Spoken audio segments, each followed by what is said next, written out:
تحية طيبة لكم جميعا. إذا مؤامرة جديدة تحاك من المخزن المغربي، لكن هذه المرة ضد مواطنين مغاربة أبرياء، بغية فقط النيل من الجزائر بأي شكل. موضوع الشباب المغاربة الأربعة الذي يقال بأن 2 منهم قتل و2 جرح، ضرب بنيران مغربية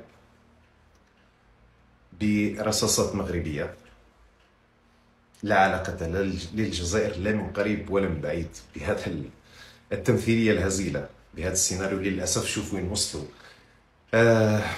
وين وصل المخزن.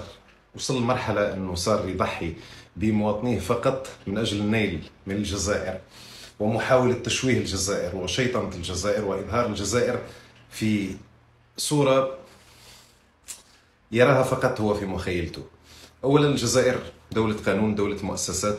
الجزائر لو نسيتوا فقط، الجزائر ليست هذه الدولة. الجزائر منذ أقل من شهر سمحت لطائرة بالنزول خصيصا من أجل أن تعالج حاجة مغربية في الجزائر، وجاءنا الرد من ابنها وشتمنا وشتم الجزائر وشتم رموز الجزائر. والله يسامحوا، لكن الجزائر أبدا لا تقتل العزل للأسف. الله يرحم الأموات والله يشفي الجرحى، لكن هذا الناس ضربتهم الدي اس تي المغربية، و